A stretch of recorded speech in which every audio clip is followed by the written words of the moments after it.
soy Maya, asistente de inteligencia virtual de MSD Salud Animal. ¿Cómo están todos? Hoy es nuestro último día de la segunda edición de Insights. Respira, reajusta y recomienza. Nuestro tema será navegar en incertidumbres creando oportunidades. Y el moderador será Edival Santos, vicepresidente para América Latina de MSD Salud Animal. El invitado especial será Amir Klink, navegante, escritor y orador. Les cuento una curiosidad. Amir fue la primera persona en cruzar el Atlántico Sur remando, en 1984 y a bordo del barco Yacht. ¡Qué hazaña! Estoy muy entusiasmada con nuestra charla y los nuevos insights al finalizar esta reunión. Les deseo un excelente evento a todos. Boa noite a todos. Buenas tardes. Buenas tardes a todos.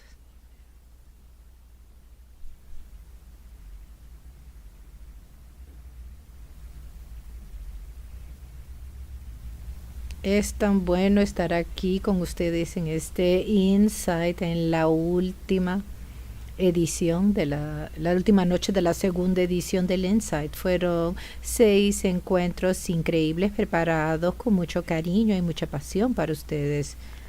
Y en estos tiempos nuevos tenemos que respirar, reajustar y recomenzar. Y es con gran alegría que tengo aquí con nosotros una persona sumamente conocida para nosotros brasileños. Es un héroe brasileño en realidad. A lo mejor no sea tan conocido en los otros países, pero aquí van a tener la oportunidad de conocerlo.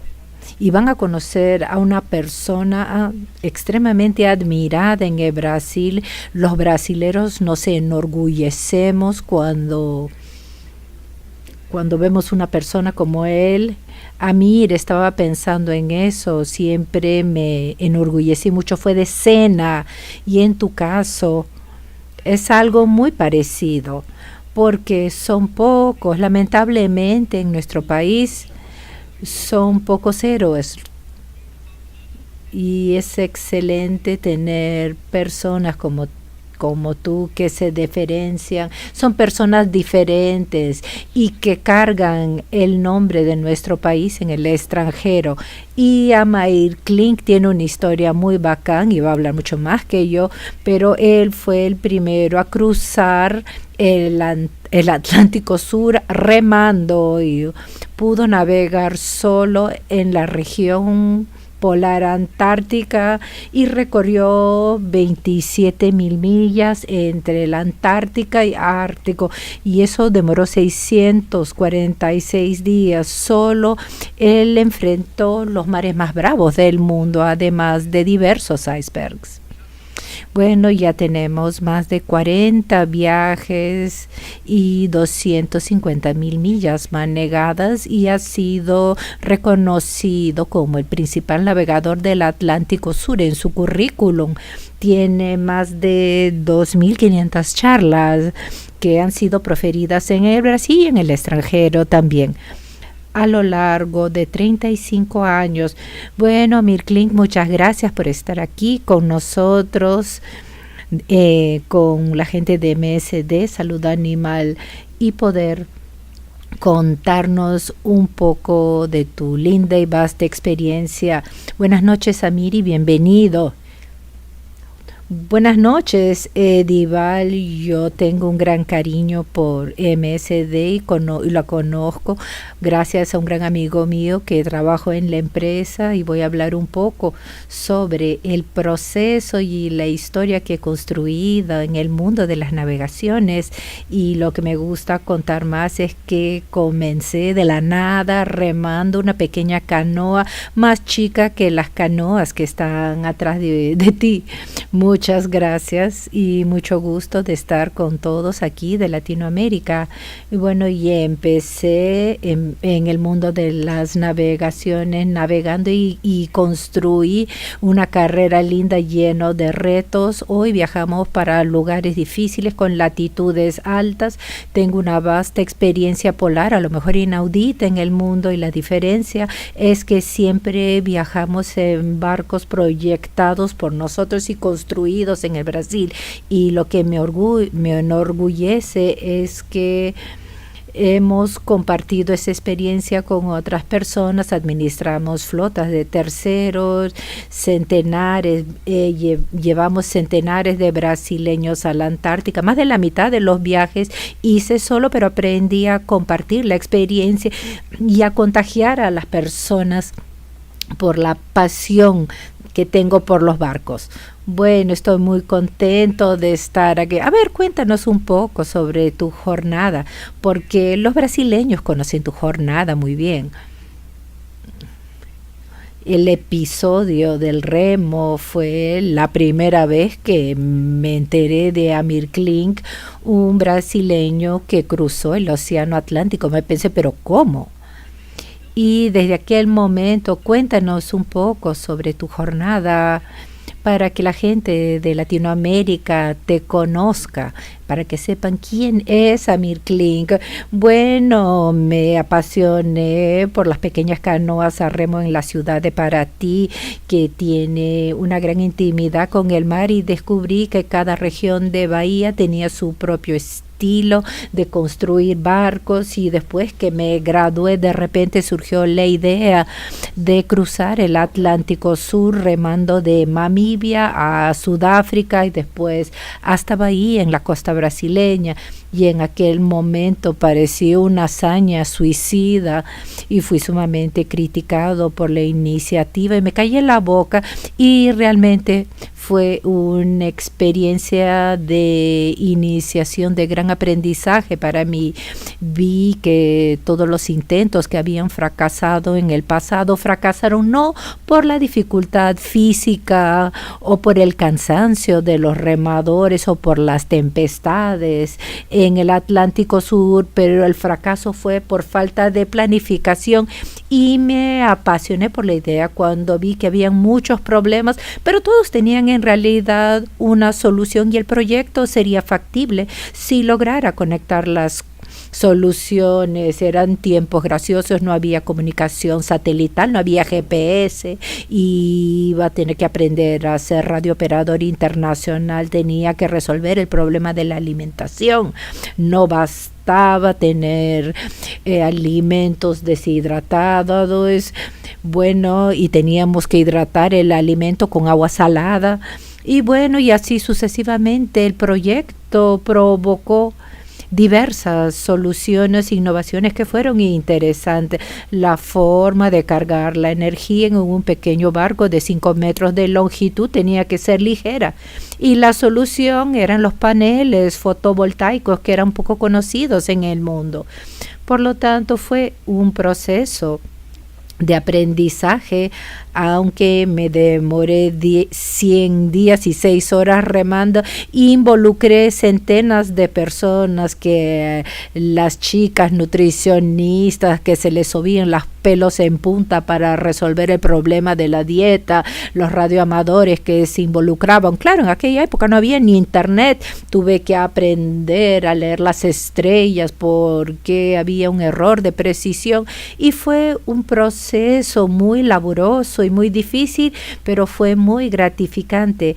Y después ver el brillar en los ojos de las personas que colaboraron con las soluciones. Bueno, el viaje terminó de una forma muy graciosa, con un pescador en la costa de Bahía que no sabía ni qué se trataba. Fue prácticamente una llegada poética a Bahía, y fue eso lo que me llevó al mundo de la construcción de barcos y el mundo de la navegación y los viajeros. Y a mí mencionaste dos cosas que bueno, nosotros que estamos en el mundo de los negocios, ¿no? Dijiste que nadie jamás había cruzado el Atlántico y el problema era la planificación. Y el otro tema que también mencionaste es que es muy marcante en cualquier empresa porque tenemos clientes con nosotros. El día de hoy mencionaste, a pesar de haber cruzado el Atlántico solo en aquel barco pequeño, la cantidad de gente que te apoyaron y eso en todos sus viajes, ¿no? Es algo muy fuerte para ti. Bueno, no tengo platea que me vea, no tengo barco reserva, barco de apoyo y nos gusta navegar en regiones. Este verano fuimos 3 veces a la Antártica, una con un barco que tiene más de 30 años. Fue uno de los años más difíciles en términos de clima y me enorgullecí de culminar el viaje en las Malvinas con un barco completamente perfecto. Gran parte de mis amigos y las personas que conocen lo que hacemos en el Brasil conocen los viajes locos. Muchos de los viajes hasta el día de hoy son inauditas en el mundo, pero gran parte de las personas no saben del trabajo por detrás y es un trabajo que realmente me fascina en estos proyectos. Construir un barco con 3 años completos de autonomía, que ni un quiebrahielo, que ningún velero pudo hacerlo, y hacerlo en el interior de São Paulo con pocos recursos intelectuales, dependiendo mucho del conocimiento de terceros, de manejar soluciones. Y también construir como una sinergia y experiencias y conocimientos. Eso fue un gran reto que fue fascinante y parecía sumamente arriesgado. Sin embargo, como resultado, tuvimos mucho éxito. Y por eso pude regresar todos los años, y eso en los últimos 30 años, al continente de la Antártica, de forma muy diferente a mis colegas franceses, alemanes y neozelandeses. Jamás sufrimos un accidente y nunca dejamos de regresar a Brasil con el barco perfectamente en orden.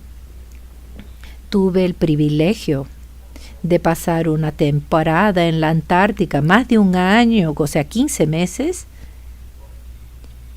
Y esa experiencia fue un gran aprendizaje, una gran escuela que me mostró que aún con cosas difíciles, con el barco congelado, sin poder pedir auxilio, sin cometer ningún error, fue una experiencia que me mostró cuántas personas están por detrás y me di cuenta que aunque estaba 13, 14 meses solos, por la primera vez me di cuenta que habían centenas de personas que habían participado en cada milímetro del barco y esa experiencia me gusta compartirla, me gusta contagiar virtuosamente a otras personas, a mis amigos y muchas veces a los desconocidos. Nadie hace nada solo, esa es la realidad. Eso siempre lo decimos. Uno puede tener el mayor talento del mundo, pero si no trabajas en equipo no te vas a ir a ningún lugar. El trabajo verdadero está en el trabajo en equipo, trabajar juntos. Bueno, aquí estoy bastante animado. Amir, tenemos que hacer nuestra encuesta inicial.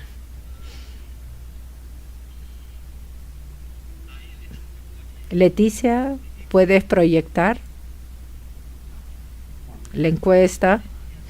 ¿La pandemia ha traído más oportunidades o más retrocesos? Esa es la interrogante. Y vean qué interesante. 91% de las respuestas nos muestran que la pandemia nos ha traído más oportunidades que retrocesos. Bueno, yo coincido completamente con esto y creo que estamos aprendiendo bastante. ¿Y tú, Amir, cómo ves esto? Bueno, he pasado varios periodos, o sea, más de meses, 6 meses, 14 meses, 22 meses, solo en medio del mar, en medio de un confinamiento en donde había una diferencia significativa.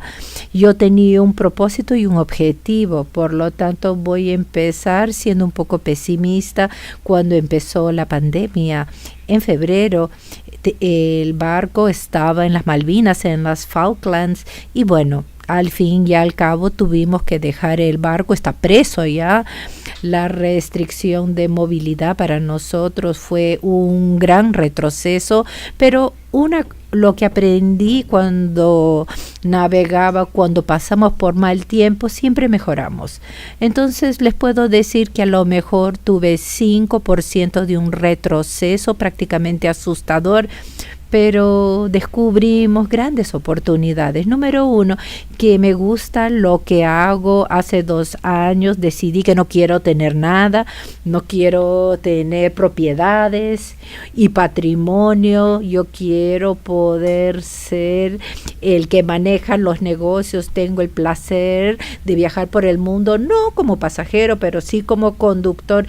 Y ya estábamos tratando de alejarnos del trabajo burocrático presencial. Cuando empezó la pandemia, ya técnicamente estábamos preparados para trabajar a distancia, y hacemos en alto mar.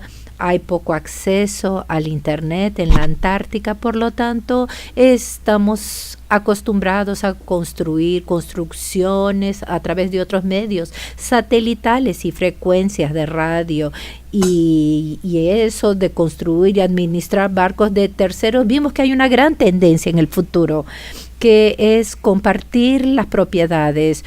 Hoy convivo con la generación de mis hijas, que son jóvenes que no quieren tener nada. Ellos quieren tener los beneficios. Los empresarios que no quieren ser dueños de la empresa, quieren ser dueños de su negocio, en donde las empresas de aviación ya no tienen que tener aviones, tan solo tienen que suministrar servicios eficientes, y el mundo del compartir es interesante y muy prometedor. Claro, eliminando el costo que tuvimos en términos de vidas, yo creo que esta podría ser una gran oportunidad en vuestro segmento, en donde está MSD. Es un gran ejemplo, es un segmento que ha prosperado en medio del caos, algo totalmente nuevo en la historia de la humanidad, y ha mostrado la importancia de la investigación, del conocimiento, de la evolución, principalmente con el tema del agronegocio, de la pecuaria y del bienestar. La salud animal significa el bienestar humano, y creo que para nosotros la oportunidad fue un poco doloroso, pero es una oportunidad que nos brindará transformaciones perennes que se quedarán aquí para siempre.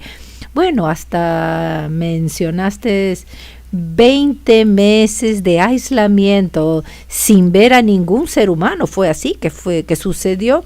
Mira, durante los veranos en la Antártica sí hay una frecuencia de investigadores, turistas que van, pero durante el otoño, invierno y primavera no hay nadie. Entonces estuve más de 9 meses sin ver ni a un ser humano, y nunca me sentí tan cercano a las personas que quiero, que fue cuando fui obligado a ser mi propio proveedor, cuando tenía que resolver un problema del agua, tenía que crear energía, tenía que hacer el mantenimiento eléctrico, hidráulico, las velas, cocina, coser las ropas. Claro, y uno empieza a darse cuenta que cada uno tiene un ejército de proveedores que generalmente no nos damos cuenta de ellos. Y una de las características interesantes que me di cuenta en la pandemia es que muchas de las personas que se quedaron confinadas en su casa empezaron a ver, mira, pero la persona que hace el reparto continúa plantando, cosechando, la persona que maneja el camión, el guardia, en dónde usa el baño. empezamos, creo que, a ser más tolerantes y más sensibles y percibimos el trabajo de las personas invisibles que participan en nuestro día a día, y la experiencia de navegar muestra eso. Aunque estaba solo en un barco, tenemos un ejército de personas invisibles que son responsables por nuestro bienestar de una forma u otra. No necesariamente están presentes, pero sí a la distancia. Pero tanto tiempo aislado, claro, acabas de decir que la situación es diferente a la situación que vivimos el día de hoy, que es un aislamiento, no es voluntario. Pero cuando ves la oportunidad que puede surgir porque las personas están más en casa o más aisladas, ¿qué consejo le puedes dar a las personas? ¿Cómo las personas pueden aprovechar eso para su desarrollo personal? ¿Tienes algún consejo, alguna recomendación? Bueno, mi privilegio en los viajes largos de 20 y pico de meses era que, pese que tenía un objetivo muy distante en la línea de tiempo, muchas veces 2 años, yo sabía que cada día estaba más cercano a mi objetivo, y esa perspectiva hace una diferencia. La dificultad de muchas personas que están en sus hogares, que no están acostumbradas a no seguir una rutina que parece maravillosa, pero puede ser negativa. Vi que es importante si no tenemos un propósito de construir. Por lo tanto, es importante. No me gusta dar consejos, pero para nosotros fue importante construir las etapas en el proceso. No sabemos cuándo va a parar, pero sí sabemos que eso va a transformar el modus operandi de nuestro trabajo. Sabemos que a lo mejor a lo largo del tiempo demore más de lo que quisiéramos. Entonces es importante construir etapas, una etapa para este año, la otra para el próximo año, y por qué no una para de aquí a 5 o 10 años, y ir hacia las etapas más distantes en el tiempo.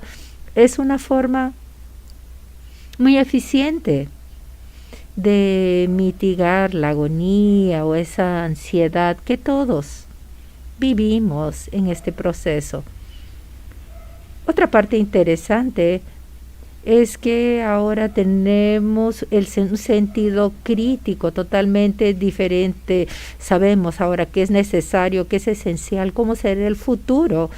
Y yo soy optimista cuando converso con los amigos de mis hijas, que es una generación de 16 hasta los 22 años de edad, porque ellos están mucho más preparados para usar la tecnología en beneficio de la conexión entre las personas. La presencia física será mucho más valorada que en el pasado. Éramos felices y no aprovechábamos la felicidad. Y pienso que, claro, dejando de lado el costo en vida que estamos pagando, claro, vamos a tener resultados muy positivos para el bienestar de los seres humanos en el futuro. Aquí siempre decimos que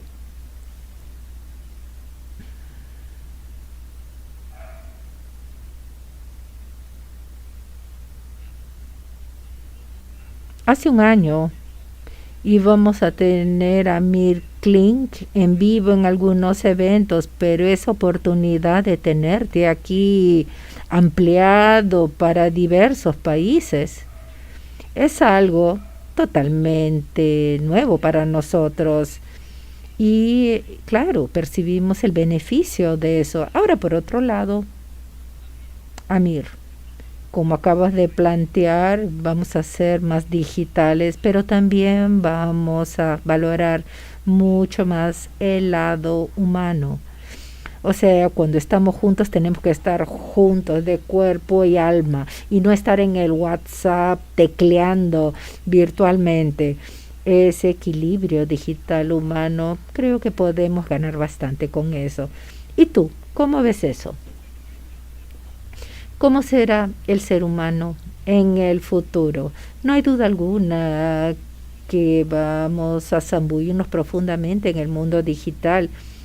Podemos ver el pasado y pensar, ¿será que tenía sentido hacer una reunión de pauta en Tocantins y tomar 3 vuelos para ir, regresar y quemar 20 toneladas de querosene?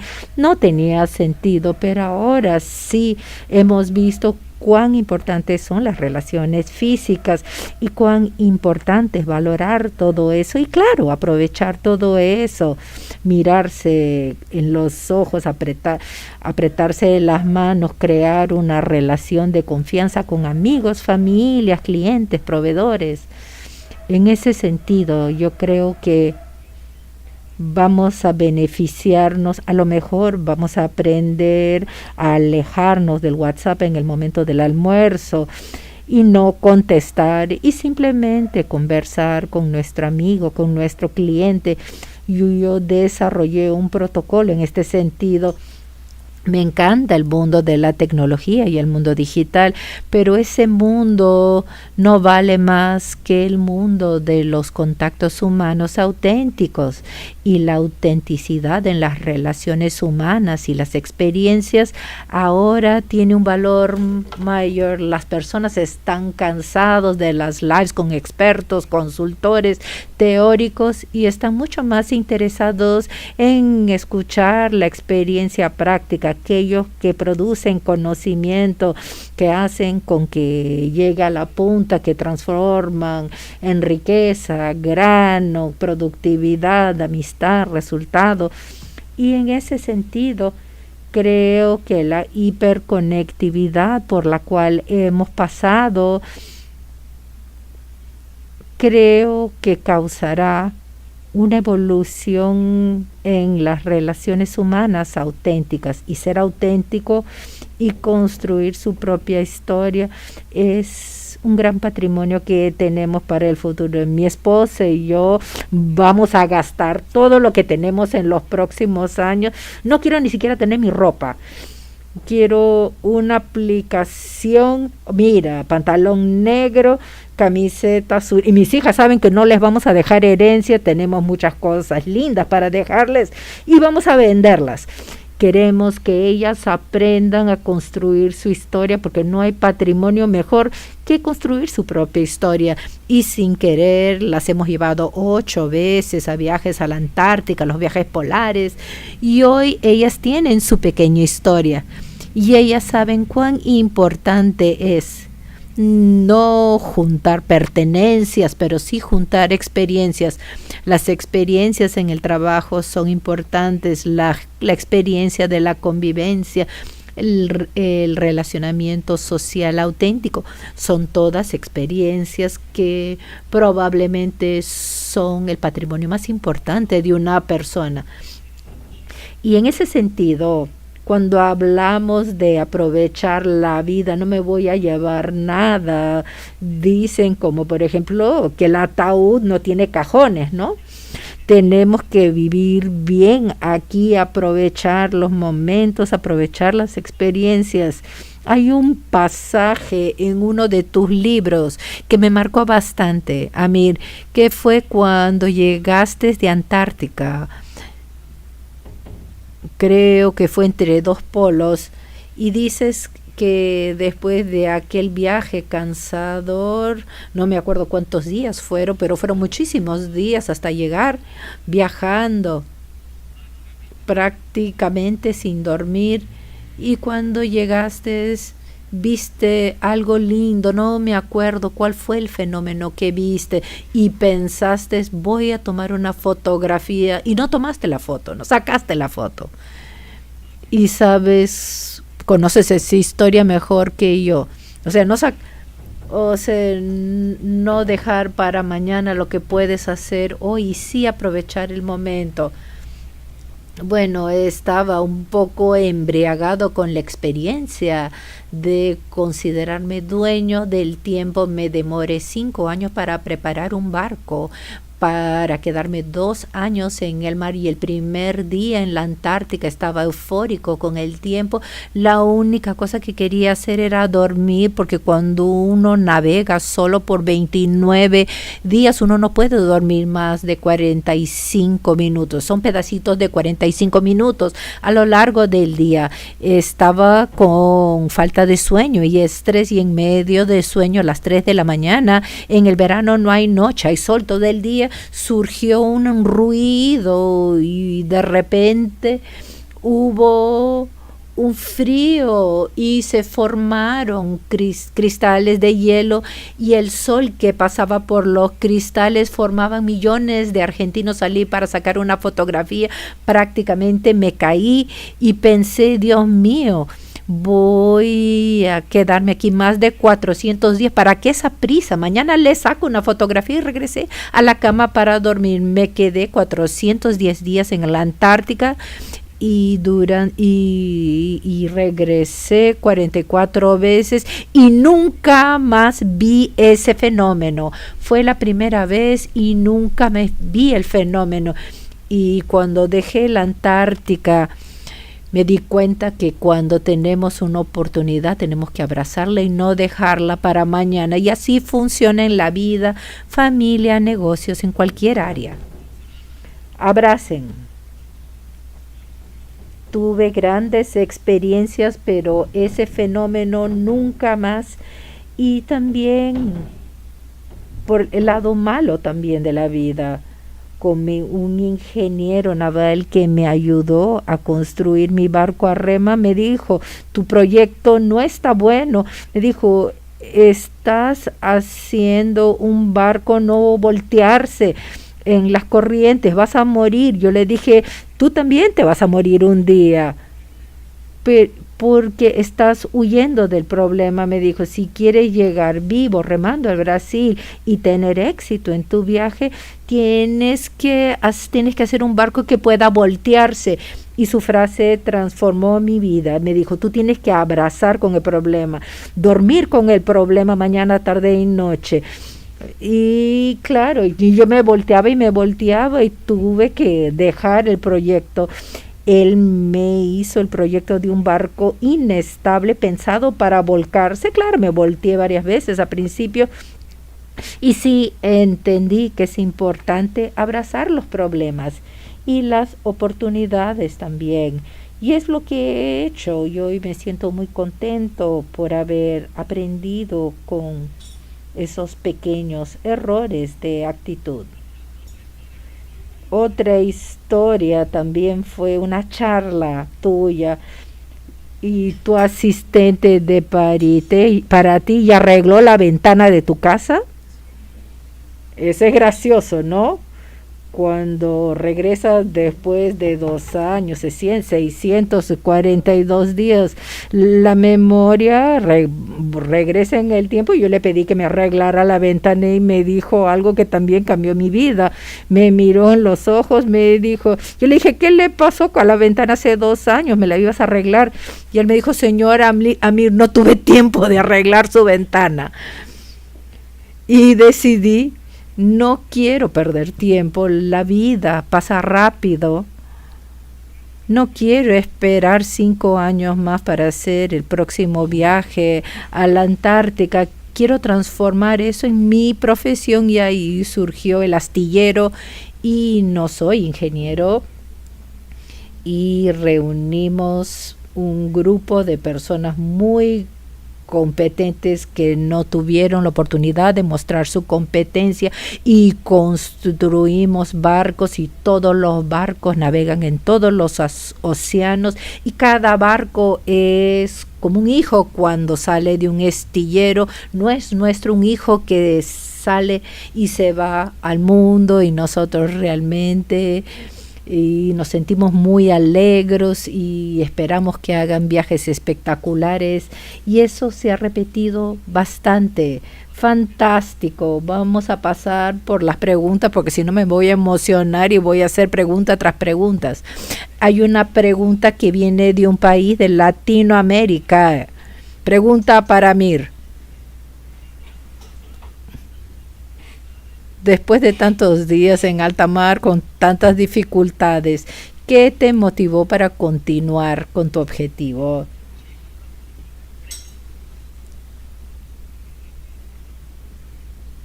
Lo que me motivó fue una experiencia graciosa cuando terminé mi viaje a remo y terminé de una forma muy poética, y el pescador me preguntaba de dónde venía. Yo le dije que yo venía de África y me dijo, ¿dónde queda esa playa? Me dijo, el pescador no sabía dónde quedaba África.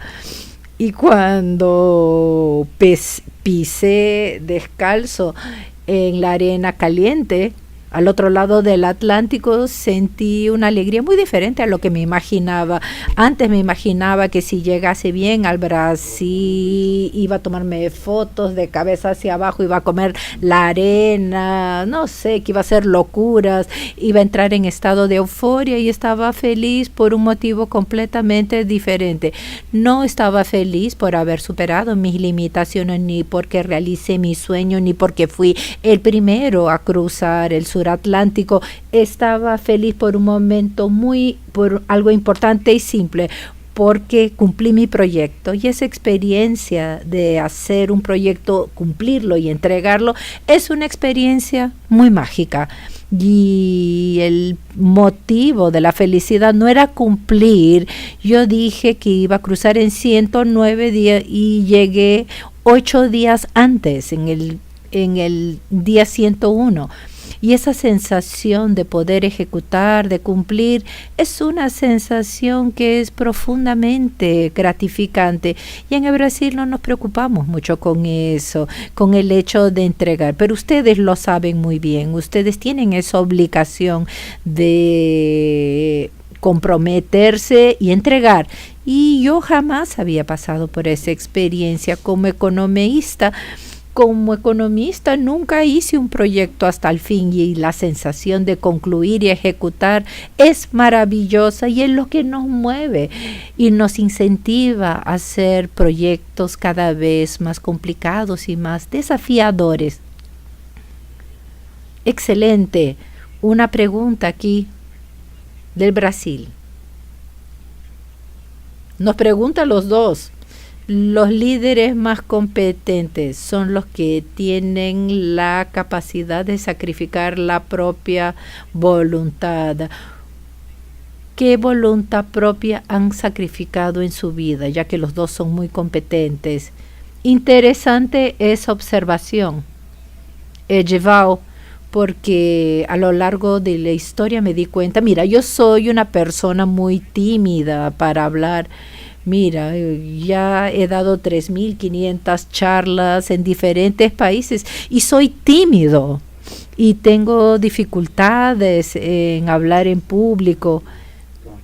Pero cuando abrazo un proyecto y busco a las personas, me di cuenta a lo largo de los años que el líder no es que el que está adelante, muchas veces el líder está atrás, pero hace con que las cosas sucedan.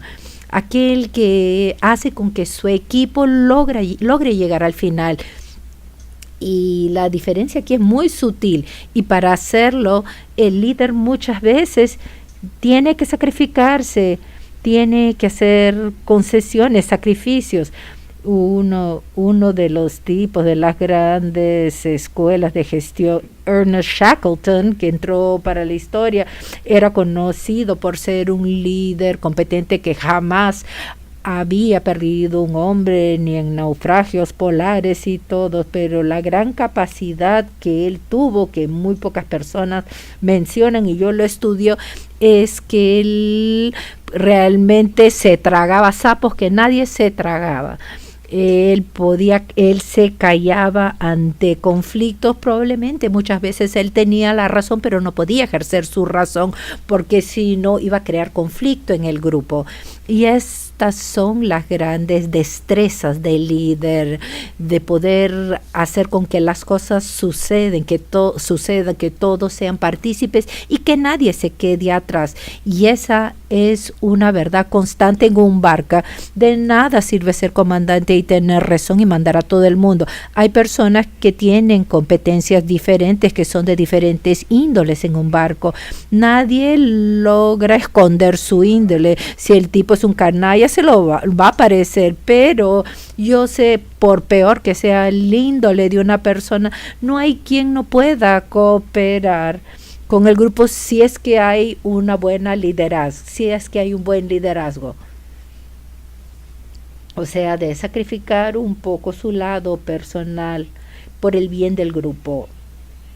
Aquellos que no leyeron los libros de Amir Klink, que son fantásticos, los libros de la vida de Shackleton para el liderazgo, mira, es lo mejor que hay en términos de liderazgo. Fue el Endurance era el nombre de su barco, sí, fantástico. Vean qué excelentes, sus libros fueron los primeros libros que leí en mi vida y ciertamente contribuyeron mucho con mi filosofía de vida. ¿Cómo convives con la presión de la diversidad y cómo se da tu proceso de decisión en medio del mar sin tiempo y sin medios? De nuestro amigo Lucas. La pregunta de Lucas es muy interesante.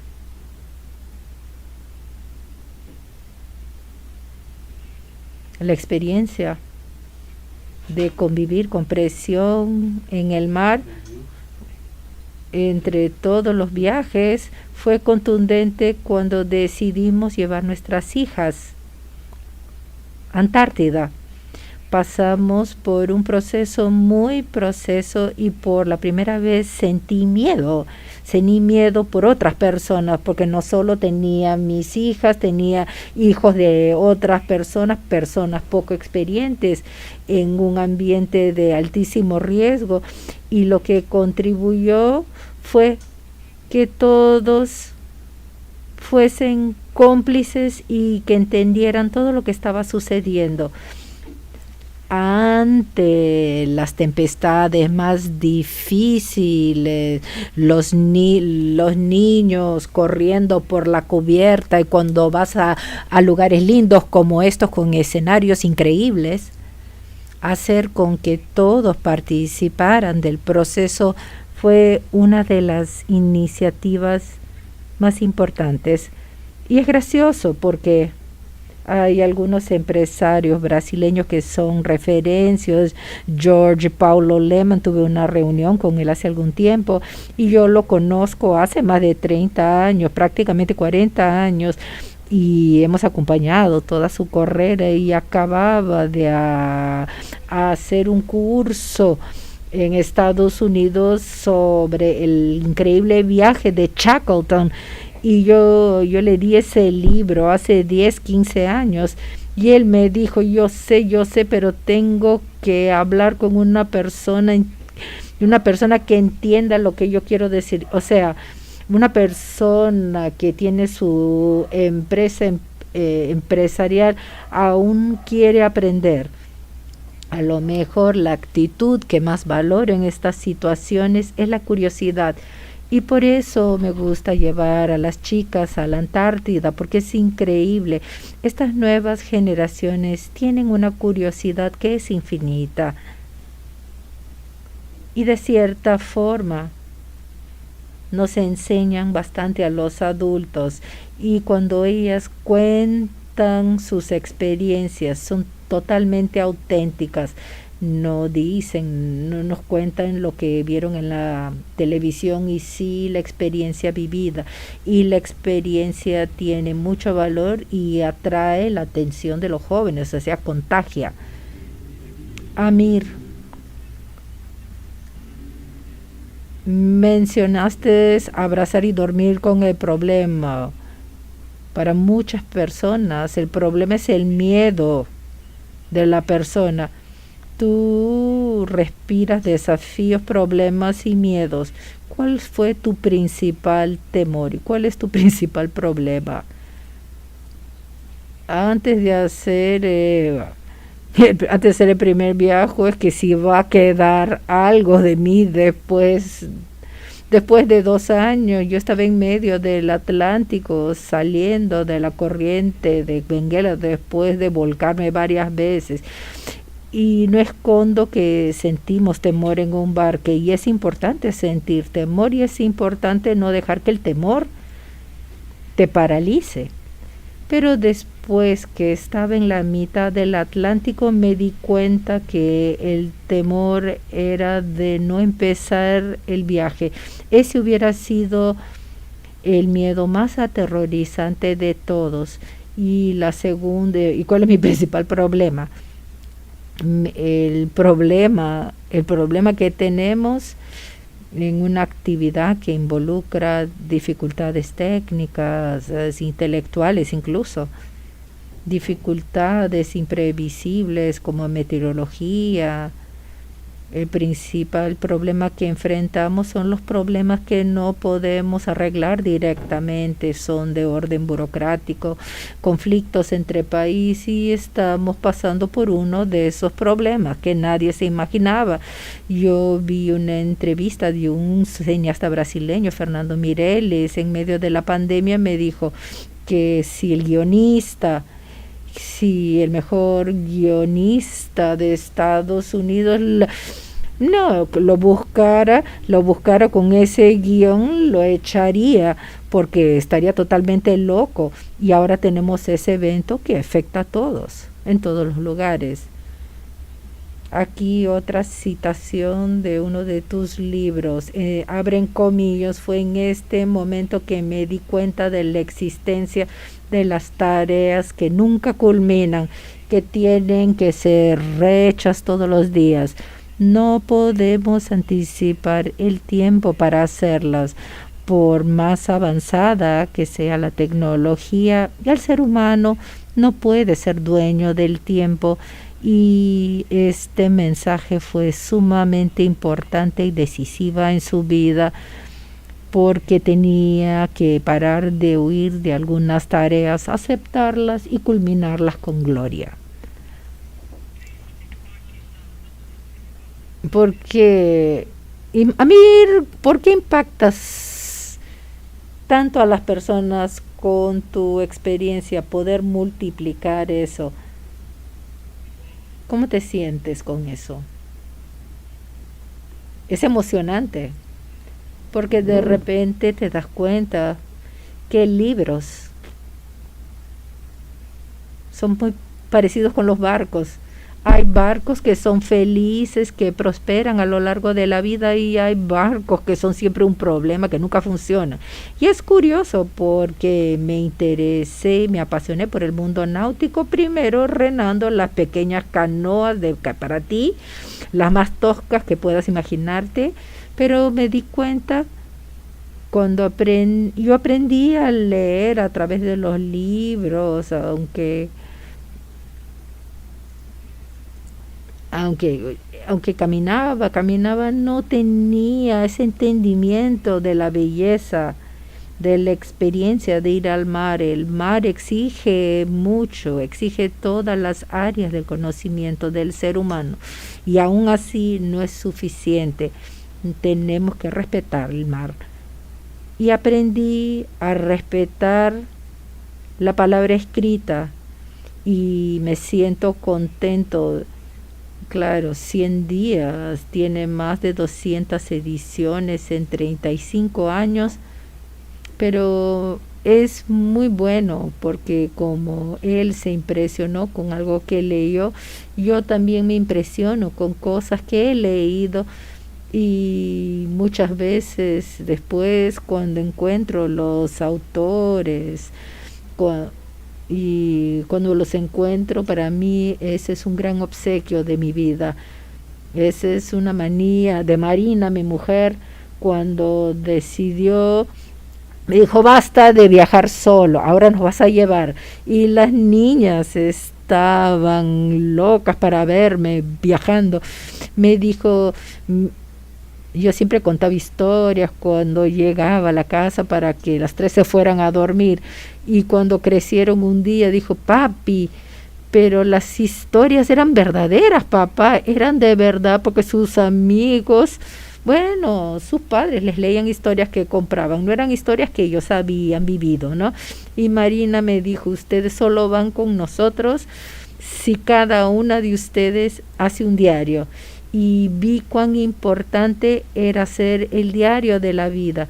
Cada uno que nos esté escuchando, compren un cuaderno, 10 cuadernos iguales para 10 años. Y anoten todo lo que sucedió en ese día. No es importante hoy, pero cuando veas un año atrás, mira, no hay ninguna persona en el planeta que no tenga una historia para contar. Pero hay que registrarlas porque se pierden muchas veces. Y yo me siento muy contento porque mis hijas tienen un gran gusto por la palabra escrita. Tamara vive en Francia y escribe muy bien y sin querer, sin darse cuenta, está construyendo su historia. Yo no le he dado nada, no va a tener herencia. Y Marina me dijo, no vamos a dejar ni siquiera nuestra experiencia como herencia, porque las llevamos a lugares absurdos del planeta, pero ellas han aprendido y ahora están haciendo su registro y se han dado cuenta cómo sus registros son tan importantes. Bueno, una pregunta de Gabriel Calderón. ¿Cómo manejas las ansiedades ante problemas de nuevos proyectos? Tú trabajas con precisión. Una de las cosas que me marcó cuando conversé contigo es que todo es muy preciso, todo necesitas mucho. Y eso en general debería generar una ansiedad. ¿Cómo manejas? No debería, eso genera una ansiedad brutal. Y la convivencia con la ansiedad es constante, es permanente. Nunca estás seguro. Nunca sabes si estás yendo hacia el punto electo. Y la dificultad fue cuando viajé y remé, tenía el poder de propulsión pequeño que eran mis brazos y las corrientes. Nunca navegué hacia la bahía, siempre quería mitigar las pérdidas y las desviaciones, pero algo era muy importante. Tenía las coordenadas del punto en donde quería llegar al otro lado del Atlántico. Entonces, eso disminuye un poco la ansiedad. Muchas veces no logras seguir la dirección necesaria, el rendimiento no es ideal, pero haces lo mejor posible. Tratas de no perder distancia y cuando uno toma conciencia del punto A adelante, uno puede controlar la ansiedad, pero jamás nos libramos de ella. Ese es un hecho. Y la ansiedad es uno de los tripulantes más terribles que tenemos en el barco. Cuando hice la primera vuelta al mundo, es que yo sabía que para culminar el viaje iba a tener que recorrer cada minuto de longitud del planeta, utilizar cada uno de los 360 meridianos de la Tierra. La Tierra aún era redonda. Y da ganas de tomar atajos, pero uno no puede tomar atajos, uno tiene que ir peldaño por peldaño. Ese es el reto de esta nueva generación, no sé, Z, la generación, ellos quieren atajos y ya saben cómo es ser CEO de la empresa, cómo se levanta la botella de champán. Ellos quieren ir directo al punto, pero tienen que entender que hay un camino que uno tiene que recorrer. Y cuando mi hija me dijo, Yo no le quise prestar el barco a mi hija para ir a la Antártica. Mi hija me dijo, ¿le prestarías a un amigo? Sí. ¿Y por qué no me prestas a mí? Si le prestas a tu amigo, no me prestas a mí porque te vas a morir. Le dije, me demoré 30 años para tener un barco listo para ir a Antártida, China. Tú tienes, le dije, y para aprender a hacerlo vas a tener que pasar por un proceso, vas a ser engañada, vas a tener que resolver problemas financieros, técnicos, vas a llorar, te vas a dar por vencida, vas a empezar nuevamente, si subes, bajas, el día que estés lista con tu barco, yo sé que vas a ir y vas a regresar. Y ella entendió, no se quejó, cambió. Ahora está estudiando construcción naval en Francia, está haciendo su barco en Noruega, aquí estamos asustadísimos, pero ella ha entendido que es un proceso. Y mis amigos me dijeron, deja de ser tacaño, préstale el barco a la chica, tienes otros barcos, ¿por qué no le prestas? Tienes dinero, dale un barco, dale dinero. No, les digo no. Pero en el mundo de los unicornios, estos chicos en 10 meses hacen un unicornio. Yo le dije, en el mundo de los unicornios, a lo mejor ganes millones de la noche a la mañana, pero en el mundo de la navegación y principalmente en el mundo de la educación, tienes que pasar por todos los peldaños. Si no vas a tener un ingeniero eléctrico no se recibe en un fin de semana. Eso es un curso que demora una vida. Y ese es un tema relacionado a la ansiedad. Eso es una de las cuestiones que la generación enfrenta con cierta dificultad.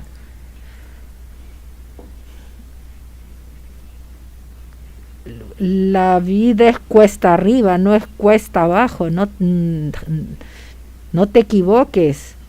No hay nada en la vida, desde la navegación simple hasta la más complicada, hasta una carrera que no exija de cierto sacrificio, es cuesta arriba. Una pregunta, Amir. Otra área que es cuesta arriba, que no hay como atajos, no hay atajos, el deporte. Cuando ves los grandes ídolos del deporte, ninguno de ellos ganó la lotería y fue famoso. El deporte exige dedicación, perseverancia, y por eso el deporte es tan importante en la formación hasta intelectual de los jóvenes. Los americanos se han dado cuenta de eso claramente. Brasil no tanto. Por eso me gustó más el remo que el fútbol, porque el fútbol es un juego. Uno gana 0-0, uno gana por la competencia. Remo, por ejemplo, muchas veces tienes la capacidad de sincronismo. El remo olímpico funciona así como deporte. Lamentablemente es un deporte que está en decadencia y prácticamente ha desaparecido en el Brasil. Mira, tengo varias preguntas, pero el tiempo se agota. Aquí Marcio Belenzani, que está muy relacionado a lo que dijiste. Amir, tus viajes son un ejemplo de planificación excelente. ¿Qué puedes compartir con nosotros sobre todo esto? Bueno, para mí fueron grandes desafíos. Voy a confesar, fui productor de leche durante 9 años en Paraty. Imagínense una época que no habían cooperativas, no había Embrapa, no había ningún tipo de recurso. No había MDS para ayudarnos ni nada.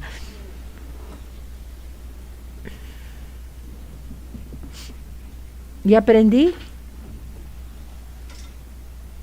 que tenemos que aprender a sumar el esfuerzo de terceras partes, y me gustó la experiencia de siempre aprender más y más.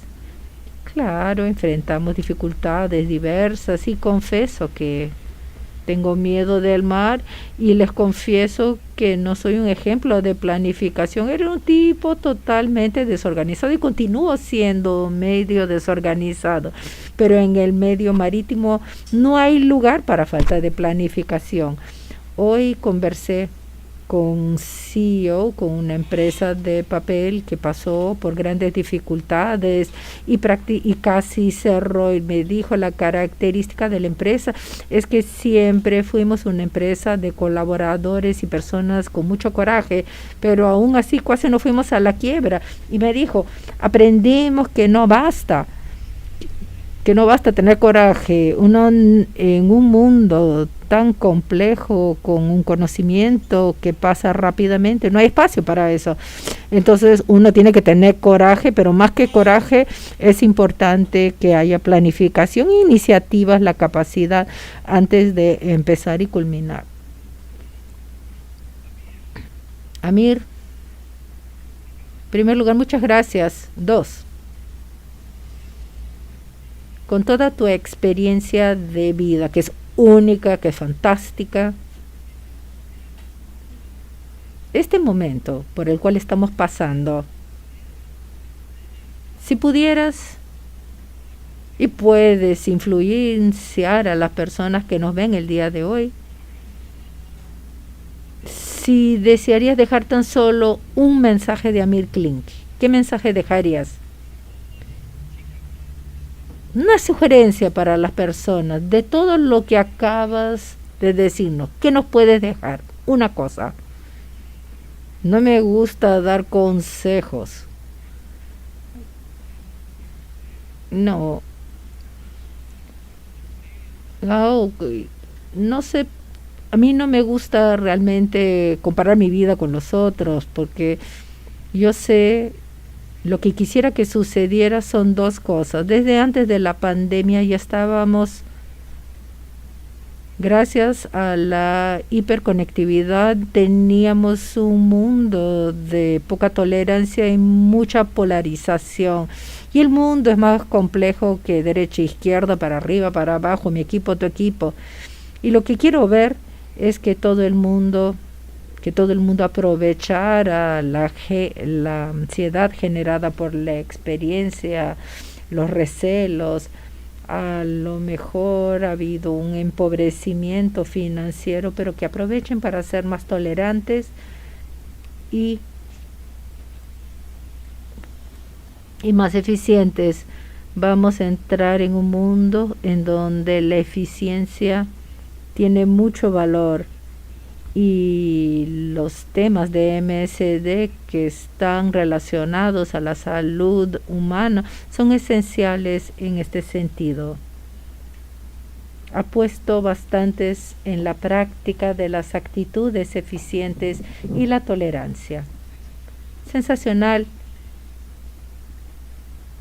Coincido completamente contigo y de todo corazón te agradezco en nombre de MSD.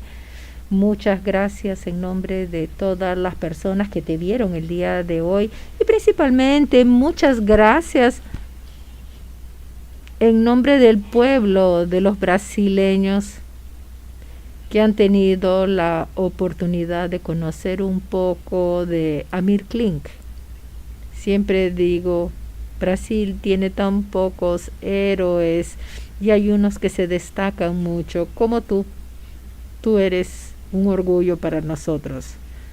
Muchas gracias, Amir, por estar con nosotros y principalmente por todo lo que le has dado a las personas, como hoy, que has impactado a las personas. Muchas gracias de todo corazón. Muchas gracias, Edival. Muchas gracias a la familia MSD y a las personas que nos vieron el día de hoy y plantearon sus preguntas. A todos les deseo mucho éxito y muchas gracias a los técnicos de MSD que nos salvan. Ok, chao. Muchas gracias. Un gran placer estar con ustedes. Estamos culminando la segunda edición del Insights. Muchas gracias a todos los que organizaron, moderaron, hablaron, dando charlas, proporcionando conocimiento a todos nosotros. Y muchas gracias. Y bueno, ansiosos por la tercera edición. Que venga lo más rápido posible. Muchas gracias y buenas noches a todos. Vamos a ver el video que es un resumen del evento. Muchas gracias.